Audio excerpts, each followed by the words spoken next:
Hello everyone and welcome to Alien Tuna's breakdown of the version 39 patch notes. So we've got a lot going on. Morigesh is being released and we're going to talk about her more later because she's awesome. Gotta save the best for last. Gotta wait till later to talk about Swamp Queen. Yes, exactly. I'm so freaking excited. And our awesome rivalry with the Fae. Duh. I just picture them like she's going to throw swamp mud and the Fae's gonna throw glitter. That's all it is in my head. Yes, exactly. Here's some bugs. Here's a tree. Flowers. Yes, exactly. It's gonna be amazing. But until then, one of the biggest things that's changing is definitely the monolith map. So we have the screenshot here for you guys. So you can definitely see it's the jungle. It's the jungle that's changed. I'm super excited about it. I was honestly not a fan of the jungle beforehand. The layout was a little weird. It just it didn't position things well. No, like it was very confusing, but it wasn't confusing with intention. It looked like one of those paintings where there's all the staircases but they don't lead anywhere. And yes, exactly. Exactly. It's very complicated when it doesn't need to be. I like how that they've streamlined the entrances and the exits, the repositioning of the amber link.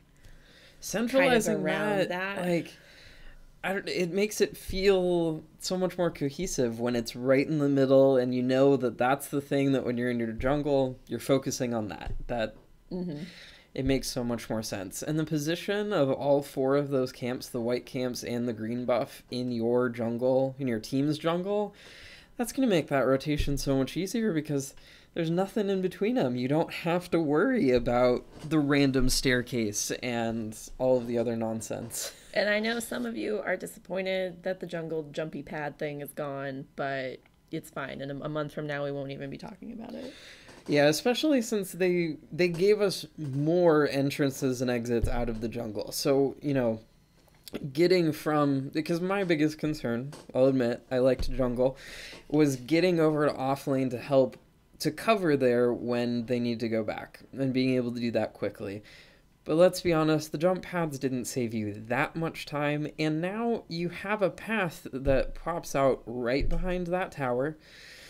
And it looks like on this map that it'll be a little closer than where it was before. So realistically, as much as I loved the jumping, because jumping, yes, exactly. I don't think that the removal of that is going to make a big difference, especially since there's nowhere to put it anymore. No, there's not. But instead, we have these two really cool, they're almost like mini arenas. You know, you have the entire map as your battleground, but then two very much smaller, way more intense. It's just like begging for a Tesla dome. Yeah. Or a containment. Absolutely. Or and of course here we're make talking it rain. About the Raptor Camp and Orb Prime, because now their layouts have changed. Raptors now more effectively mirrors Orb Prime. You're going to have the same path structure. I don't know exactly if the like actual structures and walls and stuff will be the same. We'll have to see tomorrow. But we'll have plenty of opportunities to check it out tomorrow because they spawn earlier now. Yeah. And you'll be farming them a lot more frequently if you don't want to fall really behind. And if you can actually get into a game, because everyone is going to be trying to play Morigesh. It's going to be let the draft dodging begin. Olympics tomorrow. Oh, be prepared for those 5-minute wait timers, everyone.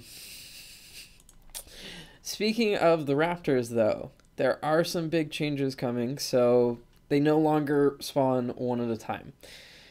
Instead, all three of them spawn all at once. Raptor squad. Yeah, exactly. Still waiting for the Raptor skin for Grux, but one of these days, man. So after they are all destroyed, so you have to get all of them, 3 more will spawn 4 minutes later. And so this is a great change. I actually really like it. I don't think it makes that much of a difference in the early game because most of the time they're not being taken until 3 have spawned anyway. However, especially after like that 8 to 10 minute mark when you can start taking them, and every 4 minutes that's going to be a team battle spot. It is. Like, mark your calendars every 4 minutes. If you're not at Raptors, you're losing out. Yeah, warding there, especially in the early game, is going to become really important. Like, now in the public games, solo queuing, duo queuing, whatever, these are not been a priority. And I think that from Epic, the changes that they're making, especially their base health now, reduced significantly at that first level. Sure, it scales up over time, but, this is something where the carry and support, or the carry and jungler, honestly, at 1800 health at 8 minutes, they can go in there and take them, and that's not unreasonable, as long as the other team doesn't catch on to what they're doing. But then, getting 2.5 card points, because that was reduced slightly, full card point to 80% of one, basically 2.5 card points for taking the 3 Raptors. But you get to do that every 4 minutes. I'm hoping that it accelerates the push to the 60 card points, so you just have more time for those epic team clashes. Yeah. That's like the real reason we all play the game. Let's be real. Don't care about the core, don't care about the towers. No. I just want to kill people. Yeah, so. Or be killed in very epic ways. So, yeah, I mean, I love these changes to the Raptors. I do think that it helps them be more important, which, let's be honest, especially they were so not important until a certain point, and even once you reached that point, there was so much other stuff to do. Yeah. And they gave you a lot, and sure, it was a great thing to take, especially in those higher levels, but especially if you can't get your team to work together to take them, or if you're having difficulty, you have to wait until so late, your 30, 36 card points to solo it as a carry. And at that point, it does help you a little, but oftentimes not as much. But this, I think it will make a big difference. And the Prime Guardian also had some changes made to him. So he respawns a little faster now, which is fantastic. He levels up every 2 minutes, and he is a lot easier to kill, which I find to be fascinating.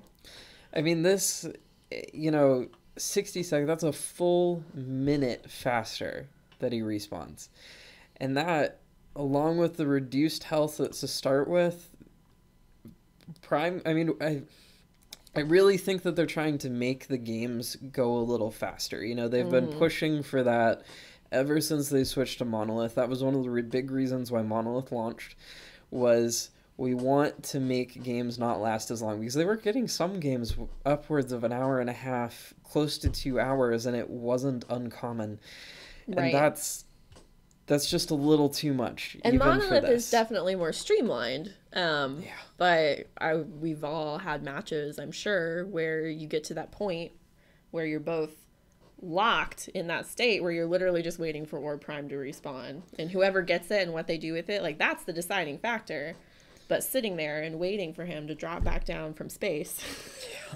Yeah, exactly. It was such a pain to just play the waiting game. All right, ward, de-ward, do it all over again. Try and get that pick so that at just the right moment so that someone is dead while he's coming back. Like, sure, there's still going to be some great strategy there, but there are times team takes Prime, other team weathers it and is able to counteract it, but then they have to wait. So we need Prime again. Yeah. Exactly. And those pushes will get so much. It's going to speed things up significantly. Yeah. And we'll talk about some of the card buffs that changed, but duration of the buff going 30 seconds shorter.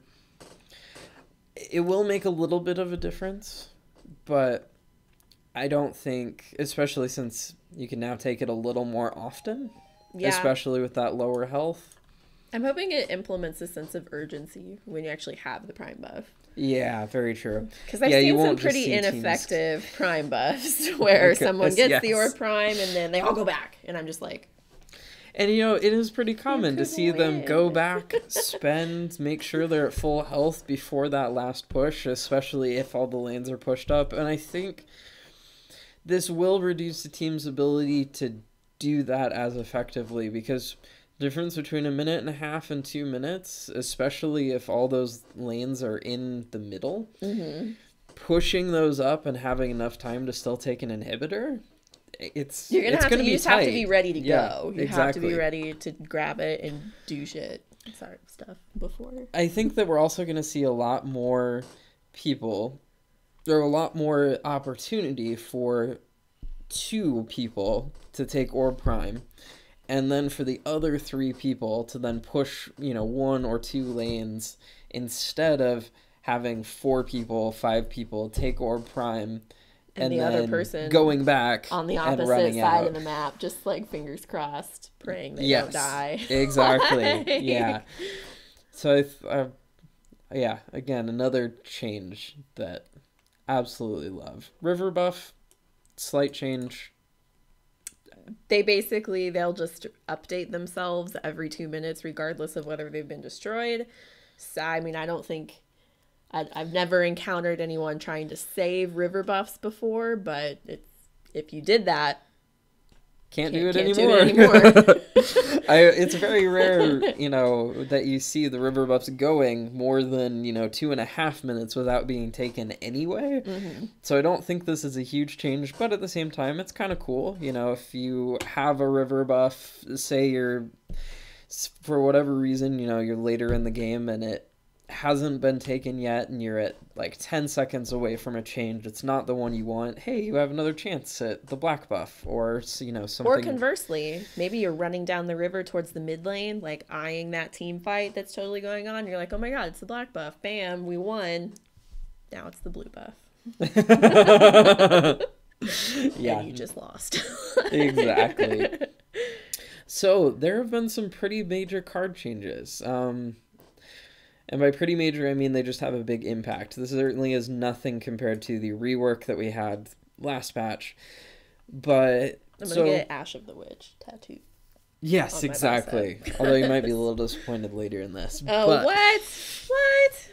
All right, so slight change to the Prime cards. They now give, when they're active, from my understanding, still not 100% sure on that, but when they're active, and that's the only way this makes sense, because this would be absurd otherwise.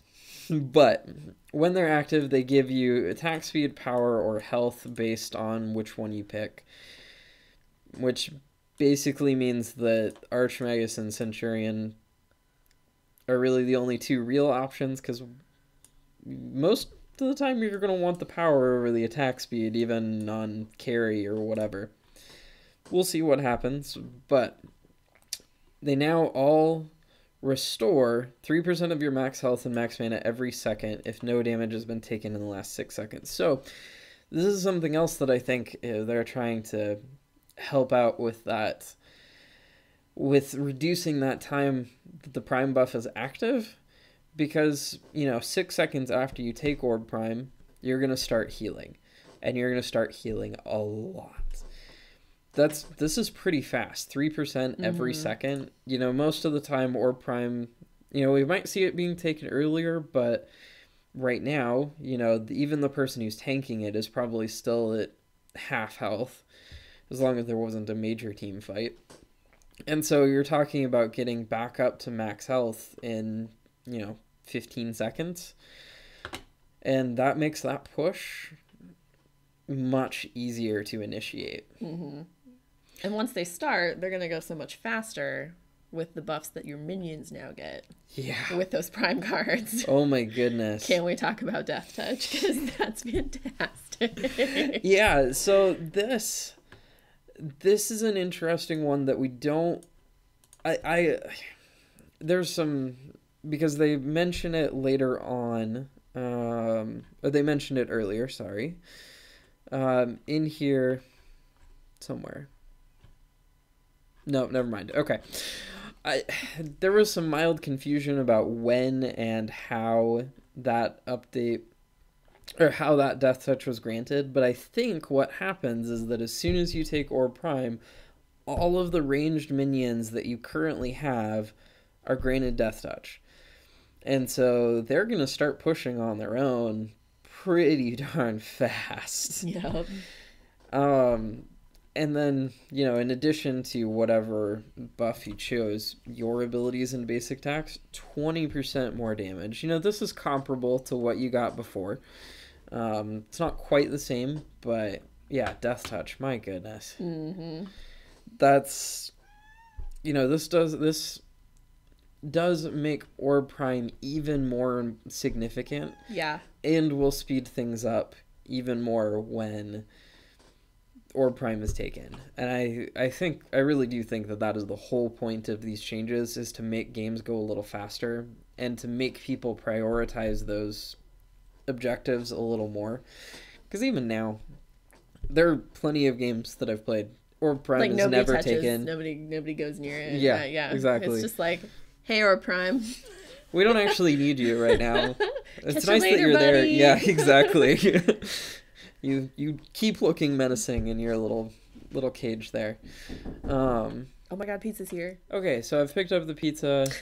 We were talking about ranged minions, Death Touch, making the game faster. That's right. Yep, there you go. And also, yeah, just making those objectives a little more important, and I like that. I mean, yeah. I love the games where everybody gets to 60 card points, you're slugging it out for an hour, but at the same time... But it doesn't need to be every game. Yes, exactly. It doesn't need to be every game, and it doesn't... sometimes those slugfests, they just get so drawn out because no one can gain an advantage. Yeah. You know, all your team fights are even because everyone is positioning well, and you just, you know. Somebody has to gain that extra boost that only our big fat purple friend Yes, exactly. can give us. Exactly. Now, they did also do some other updates to, 3 of them were to cards that were significantly altered in their last big update, and then Satori Cloak got nerfed. Actually, Yeah, and really I don't sad about that. I don't agree with this one. You know, as much as I love most of the updates that Epic makes, this one, I mean, it just doesn't make sense to me. My contention with it is mostly when you take it in consideration side by side with the changes that they made to Gadget, which we will talk about shortly. So, you know, with this, you know, Satori Cloak, it's not really played all that often anyway, and this took away the one reason to play it over playing just basic penetration. Because, you know, most of the heroes that were taking it, you had, you know, your Jungle Sarath or your people who were still wanted a basic pen. Occasionally you'd see it on supports as well, and I guess, you know, this does prevent it from being taken by supports on the rare occasion they did that. But, like, this was its one thing that made it really playable and really strong, actually. And I don't think I agree with that. But thankfully they made up for it with the next change, which was to Stinger Boost. Stinger Boost. So now, your damage buff activates on ability cast instead of an ability hit. And So this is huge. You don't have to have good aim. In part, you don't have to have good aim anymore. But what this also means is that heroes like Feng Mao, where previously this was completely useless, not completely, but basically useless, and it still probably is, but he has a shield. That a shield couldn't hit someone, so it couldn't trigger Stinger Boost, but it can now be triggered and can now give you that damage bonus. you know, Wish I had a mustache to twirl. Yes, That sounds exactly. pretty devious. And so, you know, not only does it open it up to being relevant for more abilities, like you said, now when I have horrible aim with my Shinbi wolves, It's okay, man. I just have to hit with that sword. I like that it doesn't trigger on toggled heroes' abilities. Like, that does seem silly, especially with this change, Right. because like Grim Suppression mode, for instance, you could turn it on, immediately turn it off, and then hit someone with it, and then 1.5 seconds later do the same thing and never have to spend mana. So I think with this change, that is absolutely necessary, because that would just get dumb really fast. I never heard Stinger boost audio, so whatever. You can't hear anything over the sound of Yin's whip cracks. So Yes, it doesn't exactly. even matter. Oh, Like, between her okay, whip cracks and the like- raptors, oh my head. Right? Can't wait until those are quieted down, even just a little. I want some Paragon earmuffs. Like, Oh, exactly. So Divine Shield now blocks Orb Prime's abilities, which given how we're probably Sure. going to be fighting him a lot more frequently.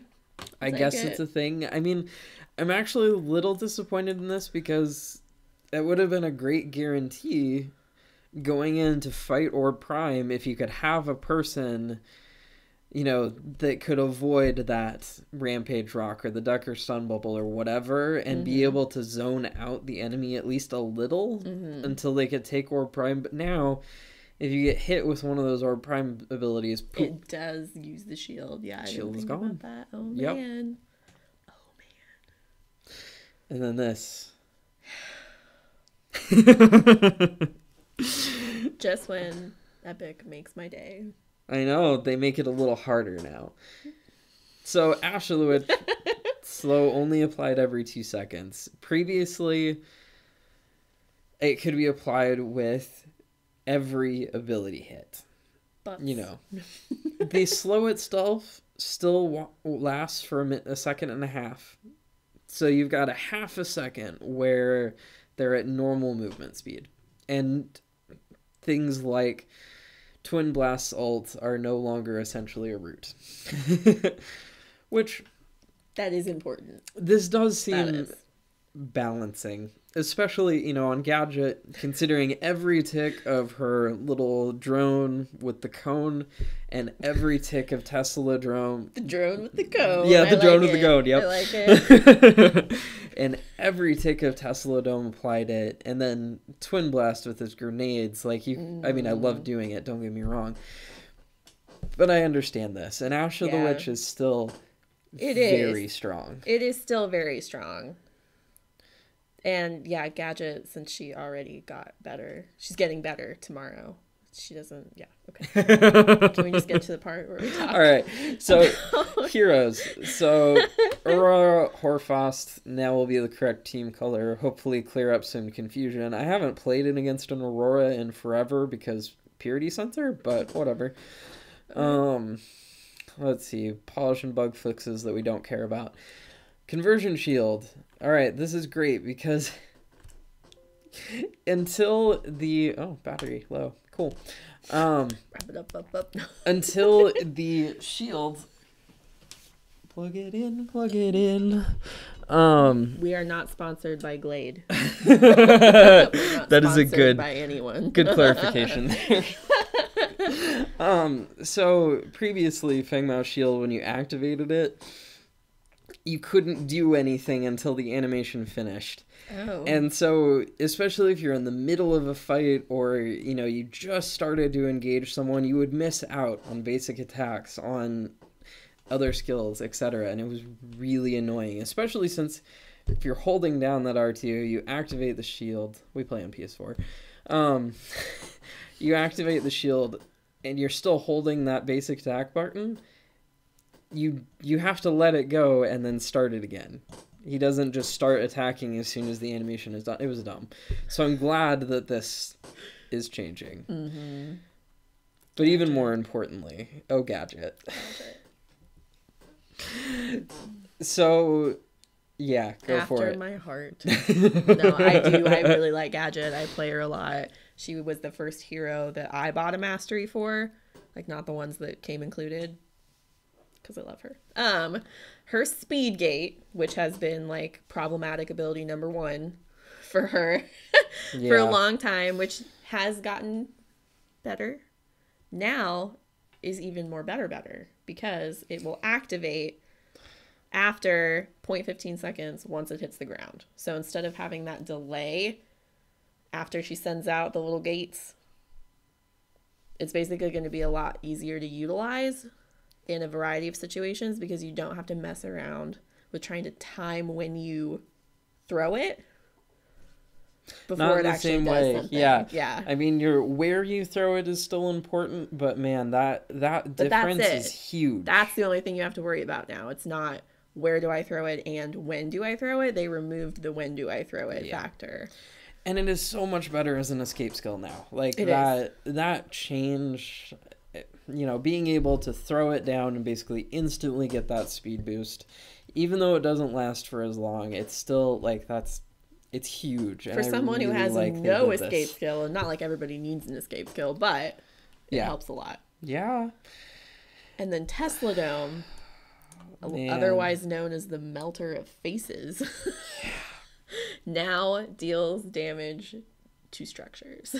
Yeah, this is a huge change because, you know, I mean, throwing down Tesla Dome on the enemy tower or core that you were trying to take down was big anyway. That was such a great zoning tool. Yeah. You'd throw it down, everyone would either have to run away or die. And now you throw it down and it deals damage to the tower. Oh my goodness. I just can't wait. I mean, as much as this is awesome, I don't know how I feel about it because this is why for me, like, nerfing Satori Cloak doesn't necessarily make sense because you're taking away the option for those other order heroes who are not Gadget, to have not the same level of effectiveness because nothing is Tesla Dome, but you are removing an ability for other characters to also provide extra damage against structures. Well, and I don't know too, like, you know, you guys who are watching this, please post in the comments if someone knows the answer because I haven't looked it up. But I don't think other abilities actually hurt the towers. Because, like, I've seen Rampage Rocks hit them and do nothing. I've seen Gideon ult right next to them and do nothing. Move. Yeah. Like, so, you know, why this one skill? And if I'm just wrong, then cool. I'd love to see other abilities actually dealing damage too, but this just seems like an odd choice, even though I'm really excited about it. I am very excited about it. I wonder if this is them testing what it would be like if AoE skills could do damage to structures. I think if it's like I just think we're going to see a lot of Gadget bans. Probably. Yes, no kidding. Until she was already really strong, but you know, and I don't know how much, because I don't even think the towers had any kind of ability armor or anything because abilities didn't do damage to it. So is it just gonna deal that straight amount of damage to them? Because if so, it's gonna be like Ark of the Covenant levels of just like, yes, exactly. There used to be Nazis and now there is nothing. Like exactly. So we'll see on that one how it pans out. Howitzer slow grenades got a slight upgrade, which I wholeheartedly agree with this. That makes it so much easier to use as a zoning tool, as a way to get away, and as a way to trap people. Like, absolutely. Yeah, and is a little easier to do the movement thing afterwards, because, you know, there was some complaints where you'd be holding the directional button, but either you pressed it too late or something like that, and you'd still just fall straight down. Now, that's a little easier to manage. That's good.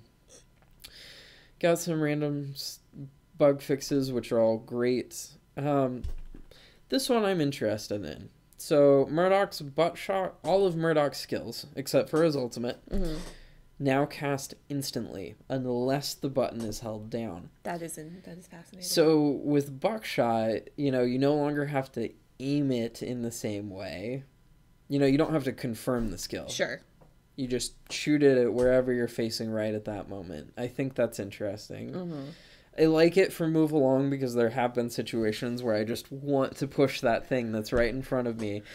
Sure. And by aiming the time by the time I've confirmed it, it's almost too late. I do like that. Static Trap, I have issues to start with anyway, because man, I feel like that takes way too long for it to set. I don't think it should be instant or anywhere near as fast as some of the other skills. That is true. Like Aurora's Hoarfrost and whatever. Mm-hmm. But I really do think that Static Trap needs to come online just a little bit faster. But, and I also wonder how that's going to work as a quick cast, because that one, yeah, you're placing it on the ground. That is it just going to be dropped right in front of you? It makes for an interesting, sort of escape skill, I guess. Kind of. I mean, if someone's chasing you. It still takes so long to come online, though. Yeah. That one has always, been kind of weird for me as well, because it takes so long to activate, and given how dynamic everything is within the lanes. Mm-hmm. Unless you're me and you are really good at accidentally backing into them. Then... Well, and that does, there is a level of strategy there for sure, but I feel like that skill is one of the reasons why Murdoch isn't as high of a priority. I mean, especially since the nerf with his ultimate and his damage scaling. Yeah. He's now on par with, or he's now slightly below the damage of all of the other ADCs. And doesn't quite have that just puts him in an awkward position. And this is cool, especially for Move Along and Buckshot, but Static Trap, granted you can hold down the button and it'll place it wherever you release the button, presumably, and that seems fine. Just like normal. Just be a little adjustment. You don't have to confirm it, but instead just release the button, I think. Very different. Game changer. But yeah, it's a cool change. I, again, don't think that it's enough for him, but it's cool. Oh, Muriel, we're not even going to touch on this because she's been nerfed for no reason again and again and again, and she was amazing in Legacy from what I hear, but no. Does it hurt too much? I love Muriel. She was one of the first supports that I tried, and she was really cool. And the bits and pieces that we have of lore that relate to her are fascinating. Absolutely. But yeah, but nobody plays her. The nerfs on her in Steel, they just went a little too far. Yeah. And we need more supports. We do. That are actually effective. We need supports other than Decker and Narbash, because right now those are the only two that really get consistently played, because they're the only two that have that much of an effect on the game. Yes. Steel, he used to have that position. I think that yes, he did go a little too far, but they nerfed him too much. Yeah. There was a better balance to be struck there. Yeah. But we'll see what they do in the future. Hopefully, I'm just hoping that after Revenant comes out, or whatever his name is, I think it's Revenant, the next hero after Morigesh, I'm hoping that after that we might see another support, because that would be beautiful. We are so lacking. They could just fix the supports they already have. That's true. They could. Because right now we're seeing more and more of Rampage supports or Grux supports, which is weird. That's weird. Grux as a support is a bad idea. I could please play him in the jungle. But why? Rampage as a support, totally get it. That one. I can understand the Rock. Yeah, it makes a big difference. Rock. He's very intimidating. He is. It's true. If I was running towards an enemy's structure and there was this giant angry squid man who was like, "No," I would say, "You're right. I didn't think of it that way, but." Life choices. I see the light. I'm going this way now. Yeah, exactly. Oh, yeah, character stuff. We could talk about that all day. All day long. So, UI changes, minimap update to match the new map. Great. Daily login reward. Now you get the 500 coins that you would have gotten for leveling up in your daily rewards. Thanks. I've been at level 50 long enough that I don't actually know how the daily reward system works. Or not the daily reward, how the level up system works anymore. I don't know if they took away those rewards. No, you still get them. Oh, okay. Well, cool. I really like this one. So for card notifications, players can now toggle the notification for seeing an added item, completed item, discarded item, whatever in that chat screen off. Oh. This is going to make chatting with people who, in general, so much easier. I do like that. Right now you put a message in there, someone It's goes lost. back to base, It's lost. it's gone. Doesn't matter. Poof. It's gone. No one sees it. Sad. Yeah. I say such pithy things in the middle of matches and nobody responds. I'm like, man, guys, come on. Yeah, exactly. So I love this change. I don't know why that was there to begin with. I don't know what function it really served. I mean, I guess it's like... Because knowing this for your team, the only case yeah, that I is can a good see... point. I was going to say, if you could see, if it was just like a rolling thing for you and the enemy, then that would be a good little notification. Like, oh, the enemy just spilled Ash of the Witch, or the enemy has purity sensor, or whatever. But man, that would be like, so hard to keep track of. Yeah, no, it's dumb. But on your own team, the only time it was really relevant is you could see, oh, my support just built purity sensor. But at the same time, you can just pop open that other little window. Look. And pop open the scoreboard and hey, there look, you go. my support just built purity sensor. Yeah, so I really don't... I never understood the function of that, and I'm glad that it can be turned off now. Well, MOBAs are supposed to have things that scroll on the screen, right? Like, you have to have, like, that's like a thing. All MOBAs need this, right? It's not a video game unless there's stuff everywhere. So. We've got to add as much clutter as possible. It's like, yeah. Sensory overload. So slight AI update. I really think that they are making these AI tweaks in small part because playing as the AI is silly. They're dumb. They're worse than... They are dumb. They're oftentimes... They're worse than players who will just run up and feed the enemy team.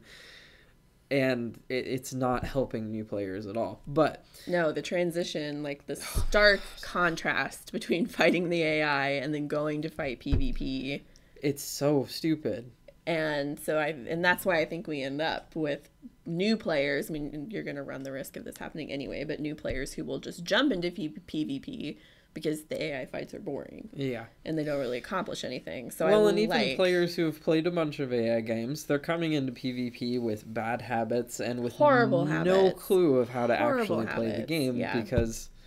And they are working on this, but I think another large part is they've mentioned that the AI, when someone disconnects in a competitive match, one of the things that they want to do is have an AI replace that person either until they return, or if they never return, you at least still have that instead of nothing. That is, so that disconnects have less of a horrifyingly bad impact on games, because right now... It's not just the nail in the coffin. Yeah. Being down to 3v5, 4v5, 2v5 sometimes, it's disheartening, and then you can't leave the game. Like, you have to wait for your next surrender vote. And one of the people who disconnected inevitably said no to the last one, even though the other person disconnected already, and you're just like, oh my god. Where's a nearby? When will it end? I need somebody hand me a brick. I need to bash it against my head. Exactly. So, I'm glad that they're making some of these changes. This is good. I definitely... It is. I mean, it's not meant to replace No. player versus, because nothing can, No, and nothing ever will, but we need something better. It just needs to be a little less predictable. Yeah, a little less predictable, a little less, even if it is a little predictable, if they just followed their actual lane setup the devs laid out. Yeah. It at least can teach you some of those better habits, as they are more aware of towers and tower range. Yeah. Um, They've started warding now with their scouts they wards. did, so awesome. And I love that. I'm so proud of them. Like, I mean, I know it's just scout wards, but this is great. yeah. Like, I'm very interested to see how they respond to team comms. Like how nuanced is that response? Because that is something that is before. It's just such a, I mean, it's one of the biggest differences that I noticed switching to PvP. all the How salty they, good no, jobs. yeah. All those salty good jobs. But, oh my God, what if the salty good jobs? If they're going to introduce that. Oh, yeah. Wow. Good job for dying. Well, Yeah. no, but like, what if the salty good jobs? How are they going to influence the bot's decisions? Oh, my goodness. Because it wasn't a good Oh, job. man, I didn't think about And that. then they're like, oh my God, they're really good. We got to fight even harder. And it's like, no, we're not. It was a salty good job because Greystone didn't run away. That's funny. Like, Yeah.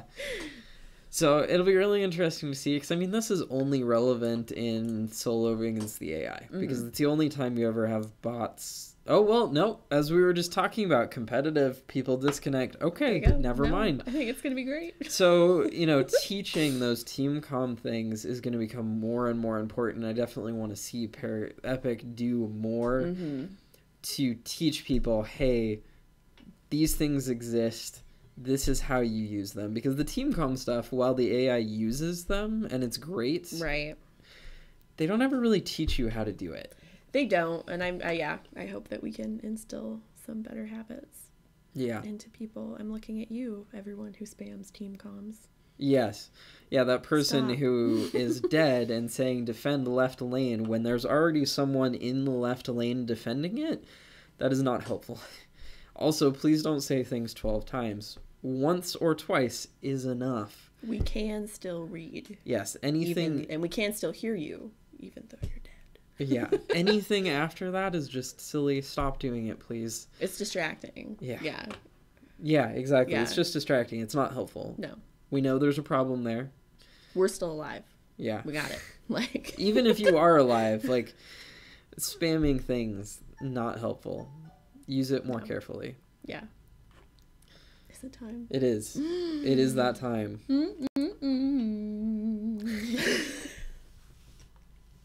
I love her. I'm just so excited. So, yeah, we've got to watch this because it's beautiful. It is beautiful. Let's make sure that we can actually... All right. I trust that we can see it now. Oh, my goodness. And dead. I love that they also show her fighting the Fae a lot. Dead. Yeah, well, it is perfect. It is just a little hint right there. Her ult, that is just... It's like the most intensely beautiful thing. And what a gorgeous animation. It is. That. It is a really, really, really well done and animation. I love the fact that it is global to your mark. Like, yes. It is unique. You know, a lot of people have compared her to Shinbi, have complained about the fact that there's another global ult in there, etc. But, like, I feel like this is different. This one, I think, is truly global in a way that a lot of those other ones are not. Well, and it's limited in a way that some of those aren't. Like Murdoch's ult, Muriel's ult, things like that. Like this is... Why is the video being weird? I don't know. Okay. The video is weird, guys. We're sorry. Okay, let's just get past that weird part. But yeah, like the strategy involved with knowing who to mark when, as far as, especially in those big team fights where you're trying to plan who you're going to use your ultimate on. Yeah. It's going to be so important, and I love this moment. That sneaky, oh, you're going back? Nope. You're taking the long way. Like... Yeah, exactly. Oh, that ult. It is. I love perfect. That Mark, you know, that it's got a decent range, that it's relatively quick cooldown. And actually, I'm really glad that they changed Ash of the Witch, because her little pestilence ability, if it applied... that slow, that would be on every tick, especially to a marked target, a little much, where it lasts longer. Yeah. Yeah. It would just turn into a root, and it would get. It would just be silly. It would be even more people would be draft dodging. Yeah, it's. Yeah. So she is coming. we're all excited. Please don't Q dodge, guys. Please You'll don't get your draft turn. dodge. Yeah, exactly. You'll get your turn. It's Whoever's gonna be first gets fine. to play her, and then That just should live be a with it. universal rule. Yes, exactly. So, yeah, I mean, her kit is amazing. Let's see. I don't know if I kept... Oh, it's down in here. Ha, I was even on the right page. Her kit is amazing. I love that she's got a unique getaway, or unique engage even, because run through a bunch of enemy minions to engage the enemy hero.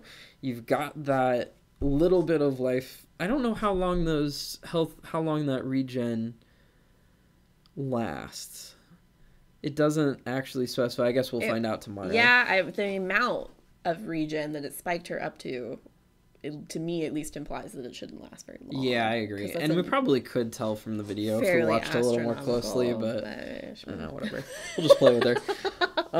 We'll get there. But, you know, that's awesome. You know, you can be fighting, pardon me, and it makes getting trapped in a band of minions a lot less scary when you can just pop the swarm and run out of them. Sorry, guys, I'm bugs now. Boof. Yes, exactly. Goodbye. You won't have those awkward moments where you kill an enemy hero, but then their minions are still there and you die. And you die. It doesn't happen that often anyway, but I will love the fact that with her, at least, I don't have to worry quite as much. Less of a concern. So, yeah. Oh, and I mean, her flavor, man. Like, she's, yeah, they nailed it. It is just a very, very thematically solid, well put together hero. Yeah. I'm fascinated to see how people build her. Fascinated to see how people defend against her. Yeah, definitely.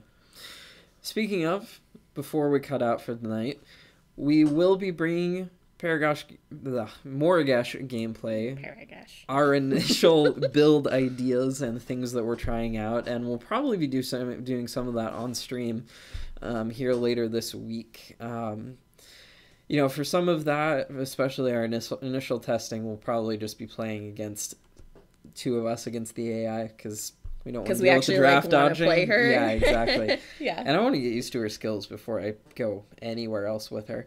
Oh, yeah. And where they're mapped to and everything. Anyway. So, you know, look forward to that later this week. And, you know, you can catch us at twitch.tv/AlienTunaGaming. We'll be streaming to YouTube as well.